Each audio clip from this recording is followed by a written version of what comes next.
은혜 받을 하나님의 말씀은 에스라 10장 1절에서부터 17절까지 말씀입니다. 에스라 10장 1절에서부터 17절까지 말씀 우리 한 절씩 우리 교독하겠습니다. 앞에 있으니까 보셔도 됩니다. 에스라가 하나님의 성전 앞에 엎드려 울며 기도하여 죄를 자복할 때에 많은 백성이 크게 통곡하며 이스라엘 중에서 백성의 남녀와 어린 아이의 큰 무리가 그 앞에 모인지라. 엘람 자손 중 여이엘의 아들 스가냐가 에스라에게 이르되 우리가 우리 하나님께 범죄하여 이 땅 이방 여자를 맞이하여 아내로 삼았으나 이스라엘에게 아직도 소망이 있나이까. 곧 내 주의 교훈을 따르며 우리 하나님의 명령을 떨며 준행하는 자의 가르침을 따라 이 모든 아내와 그들의 소생을 다 내보내기로 우리 하나님과 언약을 세우고 율법대로 행할 것이라. 이는 당신이 주장할 일이니 일어나소서 우리가 도우리니 힘써 행하소서이다. 이에 에스라가 일어나 지사장들과 레위 사람들과 온 이스라엘에게 이 말대로 행하기를 맹세하게 하며 무리가 맹세하는지라. 이에 에스라가 하나님의 성전 앞에서 일어나 엘리야십의 아들 여호하나님의 방으로 들어가니라. 그가 들어가서 사로잡혔던 자들의 죄를 의심하여 음식도 먹지 아니하며 물도 마시지 아니하더니 유다와 예루살렘에 사로잡혔던 자들의 자손들에게 공포하기를 너희는 예루살렘으로 모이라. 누구든지 방백들과 장로들의 훈시를 따라 3일 내에 오지 아니하면 그의 재산을 정벌하고 사로잡혔던 자의 모임에서 쫓아내리라 하매 유다와 베냐민 모든 사람들이 3일 내에 예루살렘에 모이니 때는 아홉째 달 20일이라. 무리가 하나님의 성전 앞 광장에 앉아서 이 일과 큰 비 때문에 떨고 있더니 제사장 에스라가 일어나 그들에게 이르되 너희가 범죄하여 이방 여자를 아내로 삼아 이스라엘의 죄를 더하게 하였으니 이제 너희 조상들의 하나님 앞에서 죄를 자복하고 그의 뜻대로 행하여 그 지방 사람들과 이방 여인을 끊어버리라 하니 모든 회중이 큰 소리로 대답하여 이르되 당신의 말씀대로 우리가 마땅히 행할 것이니이다. 그러나 백성이 많고 또 큰 비가 내리는 때니 능히 밖에 서지 못할 것이요 우리가 이 일로 크게 범죄하였은즉 하루 이틀에 할 일이 아니오니 이제 온 회중을 위하여 우리의 방백들을 세우고 우리 모든 성읍의 이방 여자에게 장가든 자는 다 이 안에 각 오을의 장로들과 재판장과 함께 오게 하여 이 일로 인한 우리 하나님의 진노가 우리에게서 떠나게 하소서 하나 오직 아사엘의 아들 요나단과 디과의 아들 야스야가 일어나 그 일을 반대하고 무슬람과 레위 사람 삽부게가 그들을 돕더라. 사로잡혔던 자들의 자손이 그대로 한지라 제사장 에스라가 그 종족을 따라 각각 지명된 족장들 몇 사람을 선임하고 열째 달 초하루에 앉아 그 일을 조사하여 17절 다 같이 읽습니다. 첫째 달 초하루에 이르러 이방 여인을 아내로 맞이한 자의 일 조사하기를 마치니라. 아멘. 10장의 이제 에스라의 마지막이에요. 에스라의 마지막이 결론인데 에스라가 개혁을 합니다. 개혁을 하는데 오늘 말씀에 보시면 개혁 곧 부흥을 말하는 거죠. 부흥을 말하는데 에스라의 부흥이 어떻게 시작이 되냐면 부흥은 한 사람으로부터 시작을 하는 거예요. 한 사람으로부터. 오늘 1절의 말씀을 보면 에스라가 하나님의 성전 앞에 엎드려 울며 기도하여 죄를 자복할 때에 한 사람이 그 하나님 앞에 엎드려서 울며 죄를 자복하는 그 에스라가 자기가 하나님 앞에 죄를 짓는 것도 있지만 백성들의 죄를 자복하는 거죠. 근데 그 회개하는 그 일을 통해서 백성의 남녀와 어린 아이와 큰 무리가 모여드는 그 사건이 나타나요. 한국 교회에 큰 부흥이 있었어요. 한국 교회에 큰 부흥이 있었는데 그 부흥이 평양 대부흥 운동이에요. 1907년도에 일어났으니까 지금부터 한 오래전에 100여 년 전에 일어났던 일이죠. 6.25가 일어나기 전에 한참 전에 일어났는데, 근데 그 부흥운동의 시작이 어디서부터 시작이 됐냐면 평양이 아니라 원산이라고 하는 그 지역에서 시작이 됐어요. 근데 원산에서 어떤 일이 일어나냐면 하디라는 그 선교사가 한 사람이 회개를 합니다. 내가 이 땅에 와서 주의 복음을 전한다고 하면서 그렇게 하나님 앞에 열심을 내지 못하는 거, 이 나라의 백성들을 사랑하지 못하는 거, 그거에 대해서 회개를 하고 열심히 선교를 하자라고 이제 독려를 하는 과정 속에 하디가 이제 회개에 시작을 해요. 그리고 그 하디를 중심으로 해서 그 선교사들의 회개가 일어난 후에 그 불길이 평양으로 옮겨져요. 평양에서 그 이들이 다시 집회를 하는 과정 속에 평양 대부흥운동이 일어나요. 근데 그때의 평양 대부흥운동의 그 시작의 한 사람이 누구냐면 길선주 장로라고 하시는 분. 그분이 회개를 합니다. 그가 회개를 하는 과정 속에서 사람들이 그 회개의 불길이 많은 사람들에게 전파돼요. 그래서 그 자기의 잘못을 하나님 앞에 고하고 회개하는 그 일들을 통해서 그 놀라운 북한 땅에 엄청난 부흥의 역사가 일어나요. 6.25 전쟁이 일어나기 전까지는 북한이 가장 동방의 예루살렘이라고 하는 그 이야기를 들을 정도로 굉장히 큰 부흥 역사가 일어났던 거죠. 그리고 그 부흥의 역사가 일어났던 그 사람들이 6.25를 통해서 한국에 내려와서 그분들이 한국 남한의 부흥의 주역의 역할을 했던 사람들인 거죠. 누구를 통해서? 한 사람을 통해서는 거예요. 우리가 신약의 역사를 보십시오. 신약 역사를 봐도 이방 성교회 하나님께서 예루살렘과 유대와 사마리아 땅끝까지 이르르 증인이 되라고 하시는 말씀을 사도행전 1장 8절에 주셨어요. 근데 그 말씀을 이루는 과정 속에 하나님께서 누구를 사용하시냐면 회개한 그 바울을 통해서 하나님이 역사를 이루시는 거예요. 바울이 교회를 핍박하는 사람이었어요. 그런데 그 바울 한 사람을 통해서 이방 선교의 문을 하나님이 여셔서 이방의 선교의 역사를 이루어나가는 모습을 볼 수 있어요. 그러니까 부흥은 누구를 통해서? 한 사람이에요. 한 사람을 통해서 하나님이 그 사람을 믿음 있는 한 사람, 하나님을 의지하는 그 한 사람을 통해서 역사를 이루어가세요. 에스라 시대 때도 그랬고 또 한국 교회도 그렇고 신약의 바울 시대도 그렇고 그 에스라 시대, 바울 시대, 한국의 역사의 시대 속에서 그렇게 하나님은 이루어 가시는 거예요. 회복하고 에스라가 오늘 본문의 말씀처럼 회개하고 자복하는 그 과정 속에 한 사람이 또 이 에스라를 돕는 한 사람이 나타납니다. 2절의 말씀을 한번 읽어볼까요? 우리 한번 읽어보겠습니다. 시작. 엘람 자손 중 여이엘의 아들 스가냐가 에스라에게 이르되 우리가 우리 하나님께 범죄하여 이 땅 이방 맞이하여 아내로 삼았으나 이스라엘에게 아직도 소망이. 그러니까 뭐냐면 스가냐가 일어나서 이스라엘에게 말하는 거예요. 우리가 하나님께 범죄했다. 이방 여인들을 우리가 취했다. 우리 백성들이 이방 여인을 취해서 수요일에 말씀드렸던 이방 여인을 취해서 그들이 하나님을 믿고 같이 섬기는 것은 상관이 없어요. 근데 이방 여인이 하나님을 믿지 않는데 그 이방 여인과 같이 빨려 들어가서 우상을 섬기는 일을 했다는 거죠. 그래서 우리가 범죄했다는 거예요. 정확하게 얘기하는 거예요. 그런데 뭐라고 했냐면 참 부흥의 시작이 뭐냐면 자기의 죄를 정확하게 알고 인정하는 거죠. 그리고 그런데 그 다음의 말이 중요해요. 삼았으나 우리 죄가 인권을 하지만 이스라엘에게는 아직도 소망이 있다라고 말하고 있어요. 이 백성이 다 망하게 됐어요. 이 백성이 죄로 인해서 심판당하게 됐어요. 그러나 소망이 있다. 그 소망이 있는 걸 말하는 거예요. 그러니까 우리는 안 돼.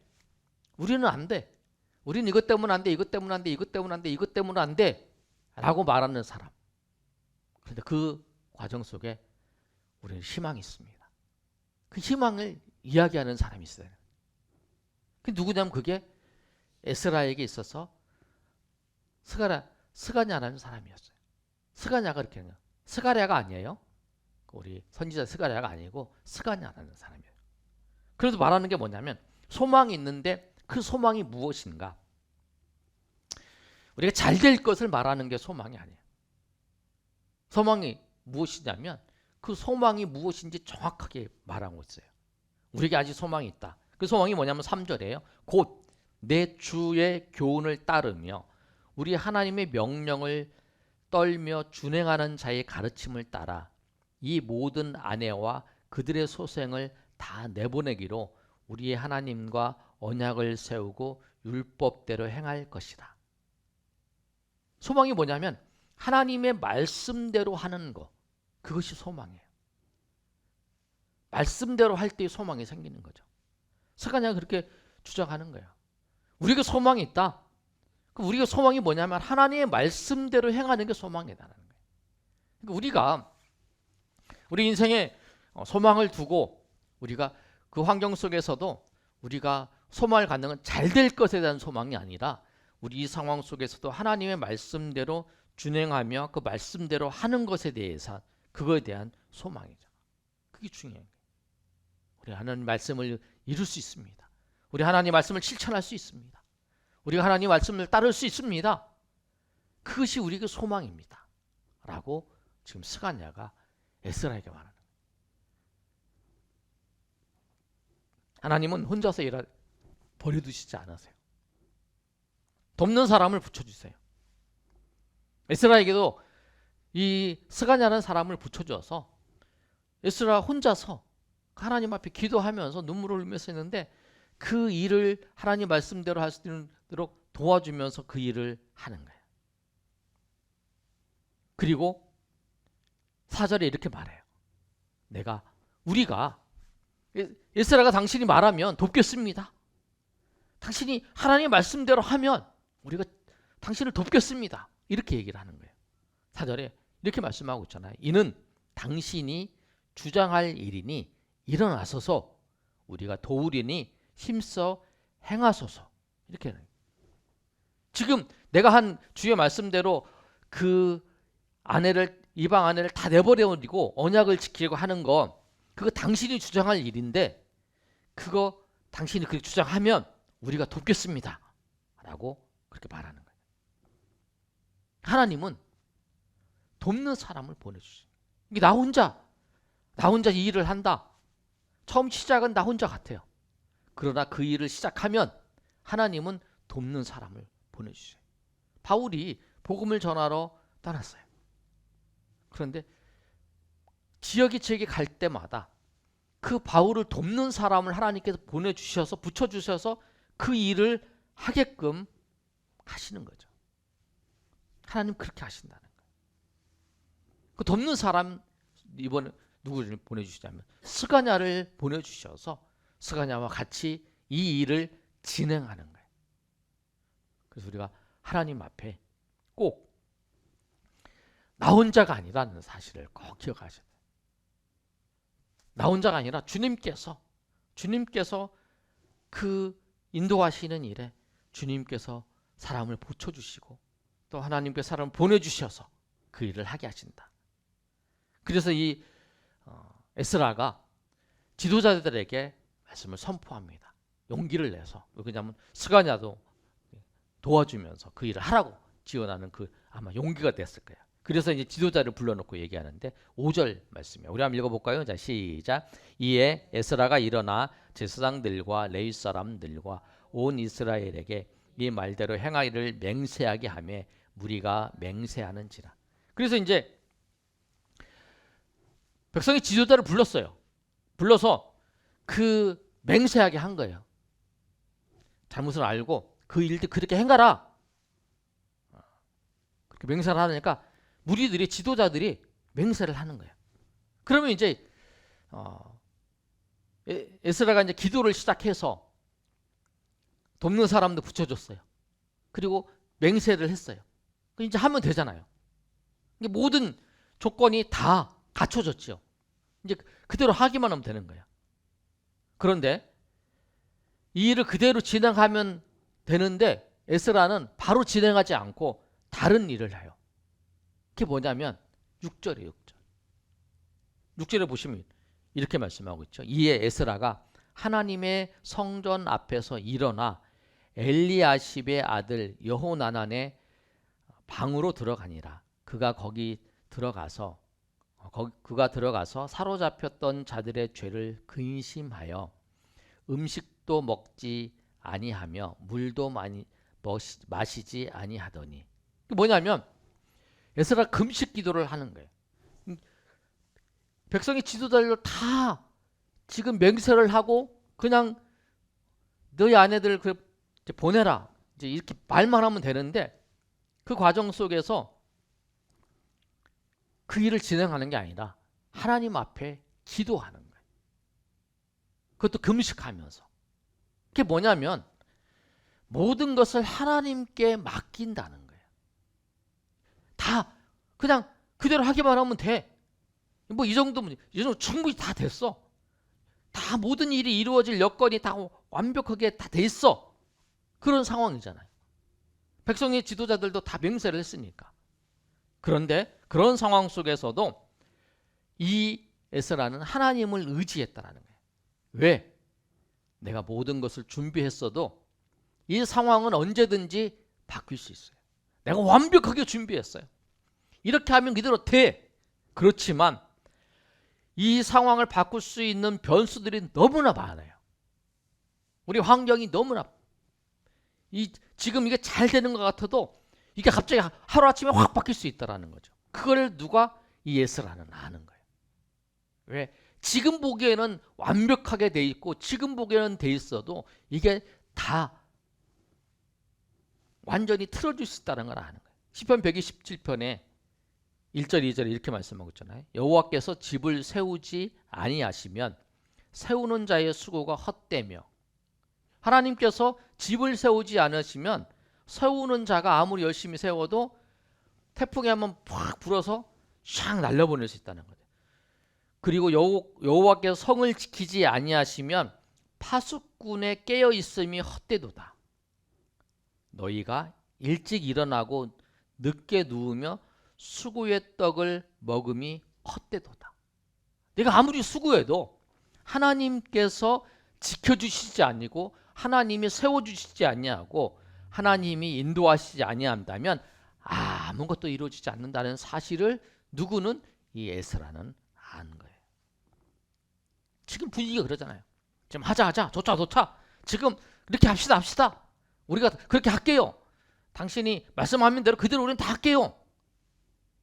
그렇지만 주변 상황이 너무 잘 되고 있어요. 그런데 마지막까지 하나님을 의지하고 있는 거예요. 인생은 똑같아요. 마지막까지 하나님을 의지하는 자, 그 사람만이 주님의 뜻을 이룰 수 있는 사람입니다. 마지막까지 하나님을 의지하는 사람. 어떤 방해가 생길지 모르기 때문에 그래요. 그리고 마지막까지 의지하고 난 다음에 그 다음에 기도를 바쳤어요. 기도를 하고 난 다음에 이제 에스라가 나왔어요. 나와서 백성들에게 선포하는 거예요. 그러니까 하나님을 마지막까지 의지해야 되는 거예요. 하나님을. 그래야 하나님의 세우시고 하나님이 지켜주심을 경험할 수 있는 거예요. 그래서 에스라가 나와서 백성들에게 요구합니다. 세 가지를 요구하는데 뭐라고 하냐면 모여라. 7절에 있는 것처럼 너희는 예루살렘으로 모여라. 그리고 두 번째 3일 내로 다 모여라. 그렇게 말해요. 3일 내로 모이지 않으면 재산을 다 뺏어버리겠다. 그리고 이 모임에서 쫓아버리겠다. 이렇게 얘기해요. 예루살렘으로 모이는데 3일 내에 모여라. 모이지 않으면 너희 재산 다 뺏어버리고 너희를 출교시켜버리겠다고 하는 거예요. 에스라에게 막강한 권한을 줬어요. 그 아닥사스다 왕이 에스라를 그 바벨론 그 지역에서 보내면서 너는 가서 장관들을 세우고 이제 관리를 세울 수 있는 권한도 다 줬다는 거예요. 그 권한을 사용해서 그렇게 하는 거죠. 이 권한을 미리 사용할 수도 있잖아요. 그런데 에스라는 그 자기가 있는 권한을 사용할 때도 하나님 앞에 금식하면서 기도한 후에 그 하나님의 인도하심을 바라면서 그 일을 시작하는 거죠. 그런데 백성들이 이제 다 모였어요. 모였는데 어떤 일이 일어났냐면 큰 비가 내려요. 비. 본문의 말씀을 보면 9절에 이렇게 돼 있잖아요. 광장에 앉아서 이 일과 큰 비 때문에 떨고 있다. 이게 그 우기 시절이 겨울이에요. 지금같이. 근데 겨울인데 추워요. 그런데 비까지 내려요. 그러니까 지금 자기 죄악 때문에 떨고 있는데 비까지 내리고 하는 그런 상황 가운데 놓여져 있어요. 그때 에스라가 백성들을 쫙 모여놓고 선포를 하는 거예요. 선포는 뭐냐면 죄를 자복하고 10절과 11절의 말씀이에요. 너는 죄를 자복하고 이방 여인들을 다 끊어버리라 하는 거예요.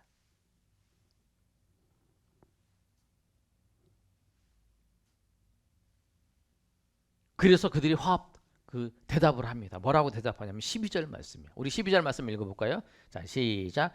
모든 회중이 큰 소리로 대답하여 이르되 당신의 말씀대로 우리가 마땅히 행할 것이니라. 우리가 그렇게 행할 것이다 라고 이제 고백을 하는 거예요. 백성들. 지도자들이 먼저 고백했죠. 근데 백성들 다 모으라고 그랬고 다 모아서 이제 그 백성들에게 말하니까 백성들도 고백을 하는 거예요. 그러나 아무리 기도하고 열심히 하나님의 의지를 하면서 해도 반대하는 사람들이 있어요. 15절에 뭐라고 말씀하고 있냐면 그 중에서 그 반대하는 사람들이 있어요. 15절에 뭐라고 하냐면 오직 아세헬의 아들 요나단과 디과의 아들 야스아가 일어나 그 일을 반대하고 무술람과 레위 사람 삽부데오가 그들을 돕더라. 이렇게 말씀하고 있어요. 반대하는 사람이 있어요. 그러니까 어떤 일을 할 때에 항상 반대가 있죠. 소수가 다 찬성할 수도 없어요.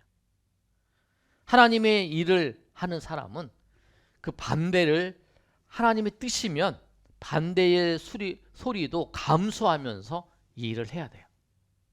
모든 사람이 다 찬성할 수 없는. 그러니까 그 기도하고 하나님을 의지하고 정말 이게 하나님의 뜻이다. 그러면 그 반대의 소리를 내가 감수하면서 그 일을 행하는 거예요. 그리고 에스라가 이 개혁을 시작합니다. 16절에 17절 말씀을 보면 이렇게 말씀하고 있어요. 뭐냐면 사로잡혔던 자들을 다 모아놓고 족장들에게 선임을 하는 거야. 그리고 각 지방에 있는 사람이잖아. 지방에 다 조사를 하는 거예요. 조사를 해서 이방인과 결혼한 사람들. 그런데 결혼한 사람 중에서 우상을 아직도 섬기는 사람들.